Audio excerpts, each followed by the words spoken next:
I think the legacy of 90210 you can't is that it really lives on as in sort of the hearts of the audience who were around at that time to experience and watch it and love it, and that it touched their lives. I think it touched people's lives in a sense that it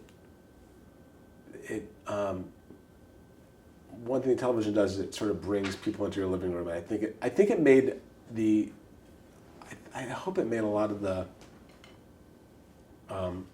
kids watching it feel like they belonged to something, you know, and a little and less lonely in high school, and feel like they were sort of like sharing that high school experience with all these other friends that they had that were the cast of 90210. And I think that older people that watch the show were able to like vicariously live their high school experience again.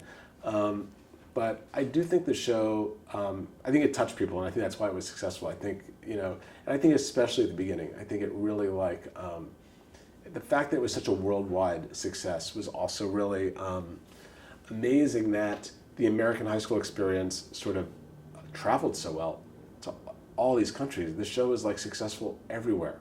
And I actually thought when the 90210 was airing in the Soviet Union before the Berlin Wall, I was like, oh my God, if they're watching 90210, it's like, they can't, like, they have to, like, their hearts and minds have to change. You know, it's like, and in fact, they did in a way, not just because of 90210, but because I think of American cultural influence, I think, had a lot to do with sort of everything, you know, the whole change over there.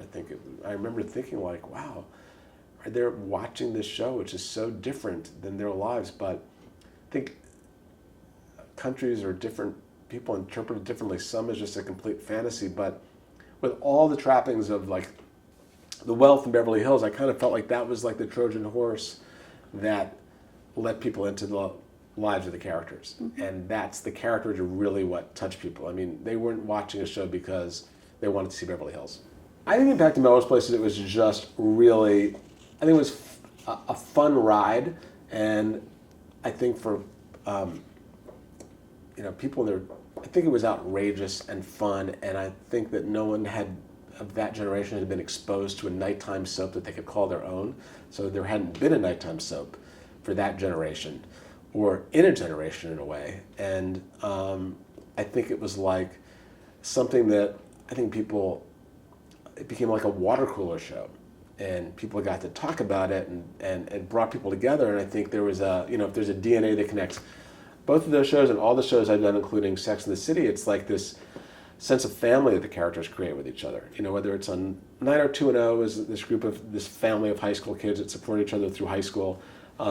Melrose Place is a very dysfunctional family that lives together in this apartment building that sort of like they have a love-hate relationship with each other. Or Sex and the City, about women that sort of support each other, and their main goal in life is not, you know, is not to get married, which is kind of revolutionary, but that in fact that their friendships between each other is what sustains them, and that they create their own family.